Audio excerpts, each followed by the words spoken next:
Why do you keep checking your phone, even when there are no new messages? Why does a tiny buzz or flash make you drop everything? You're not alone. What you're feeling might be more than just bad habits. It could be a hidden addiction. Carefully engineered by tech giants. Let's uncover why you can't stop checking your phone and what it's doing to your brain. Part 1. The dopamine trap. Have you ever wondered why you feel an almost uncontrollable urge to check your phone, even when there are no new notifications? The answer lies in a powerful brain chemical called dopamine, the neurotransmitter responsible for feelings of pleasure and reward. Every time you unlock your phone and see a like, a message, or any new piece of information, your brain releases a small burst of dopamine, giving you a brief sense of satisfaction. But here's the twist. Dopamine isn't just triggered by the reward itself. It's fired most intensely by the anticipation of a reward. This mechanism is known as intermittent reinforcement, and it's the same psychological trick used in slot machines. Sometimes you win, sometimes you don't, but the uncertainty keeps you hooked. It's the maybe that fuels the addiction. Your brain starts associating a simple action, like pulling to refresh or tapping an app, with the possibility of pleasure. So even when nothing happens, you keep checking. Like a lab rat pressing a lever in hopes of a treat, you become stuck in a loop. Only now the lab is your phone, and you're the one being conditioned, and it's no accident. Social media platforms and apps are intentionally designed to exploit this very system. They don't just want you to enjoy the content, they want you chasing it. The goal is to keep you engaged, scrolling, refreshing, returning. And the more you fall into this loop, the more your brain rewires itself to crave that little hit of dopamine, making it harder to enjoy real-life experiences and easier to get sucked back into the screen. Dopamine is natural. Addiction isn't. But make no mistake, it's being carefully engineered right in your pocket. Part 2. Designed to distract. What if I told you your phone isn't just a tool? It's a carefully crafted machine, engineered to hijack your attention. Every color, sound, vibration, and animation you see was deliberately designed to trigger your brain. The ding of a notification, the red dot on your app icon, the infinite scroll that never ends. These aren't random design choices. They're psychological hooks. Tech companies, backed by armies of behavioral scientists, have studied how to make your phone as addictive as possible, and they've succeeded. Former insiders from major tech firms like Google and Facebook have openly admitted these platforms were not created to help you connect or stay informed. They were designed to keep you coming back over and over again. Your attention is the product, and they're selling it to advertisers. Every second you spend looking at a screen, every scroll, every pause, is tracked, analyzed, and used to feed algorithms that know exactly what to show you next to keep you locked in. And the more time you spend, the more data they collect, and the more profit they make. It's not just distraction, it's strategic manipulation. You think you're choosing what to look at, but in reality, you're being guided by a system built to keep your eyes glued to the screen. Even the way content loads, with a slight delay or an animation, is there to mimic the suspense of gambling, triggering dopamine and keeping your brain hooked.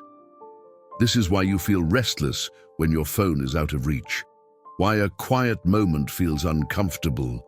Why boredom feels unbearable. Because your brain has been trained to expect constant stimulation. This isn't a lack of discipline, it's a design flaw in the system, or rather, a feature, one that benefits them, not you.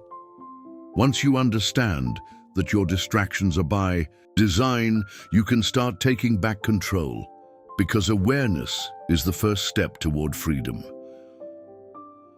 Part 3. Your brain is rewiring.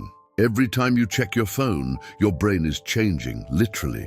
The human brain is incredibly adaptable. It's called neuroplasticity.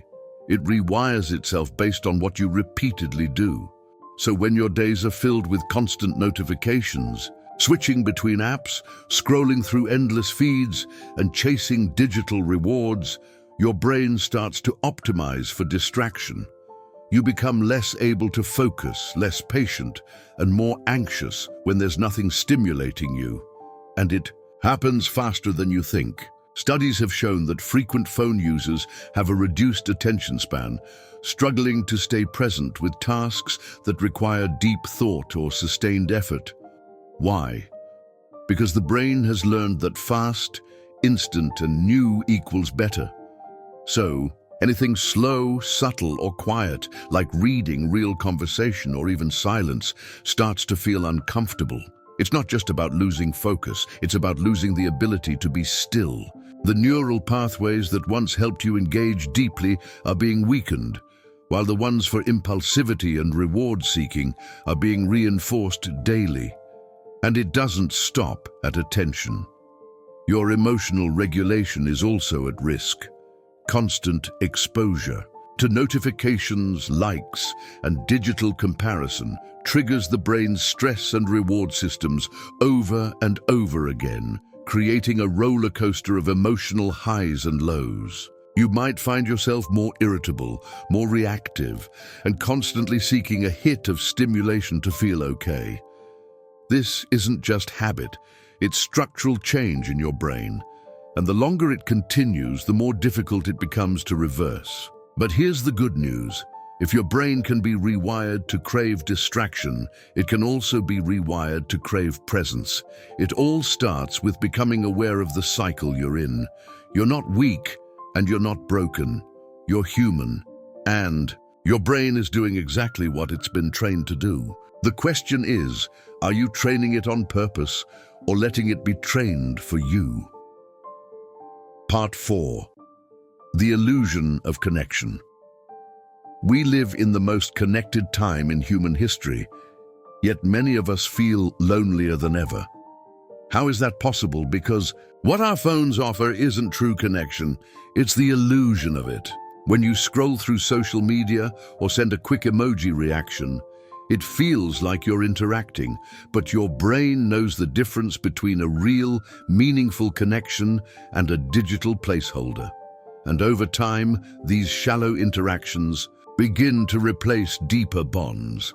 You stop calling, you stop visiting, you stop being fully present even when you're physically with someone.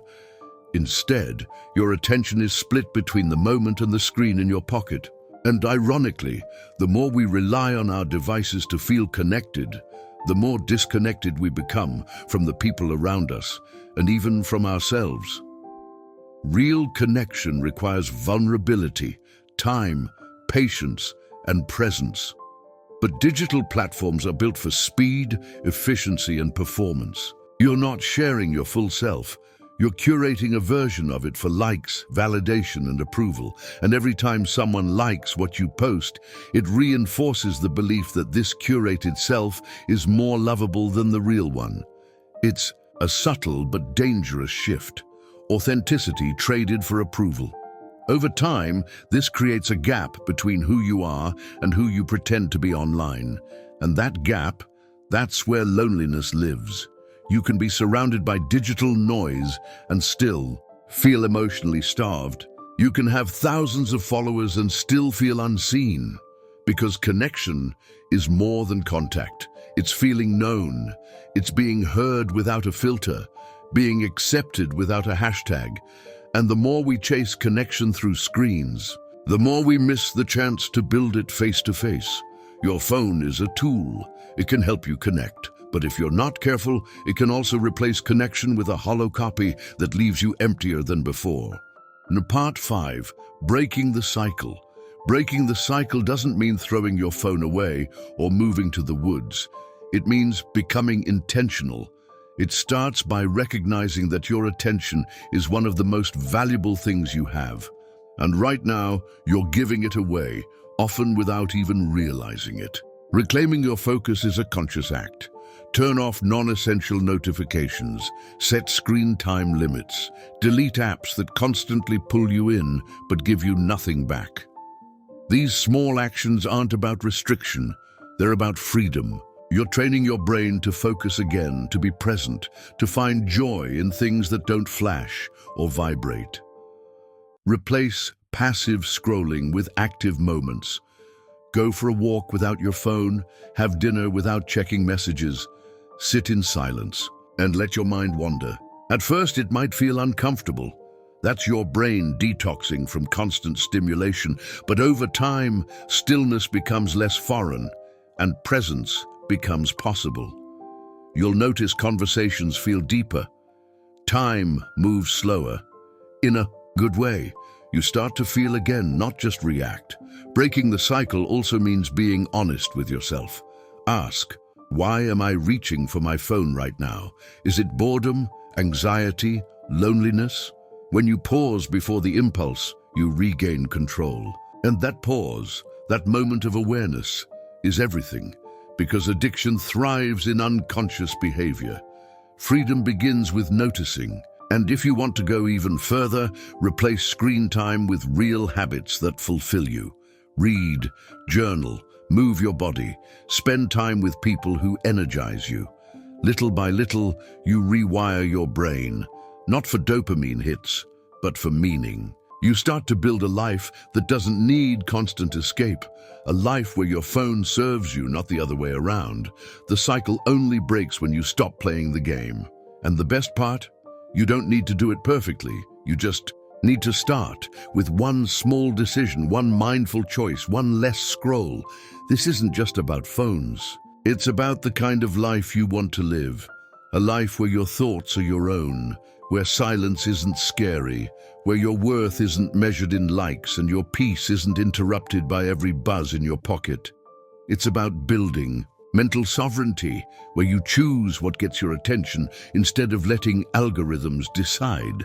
Because in a world built to distract you, clarity becomes a form of rebellion, focus becomes a superpower, and presence becomes your edge. The truth is, most people will never pause long enough to ask themselves, what is all of this costing me? But you're not most people. If you've made it this far, then maybe you're ready, not just to break free from a habit, but to reclaim your mind, your time, and your depth, because behind every compulsive scroll, there's something more important waiting for you, your potential. And no app is worth missing that.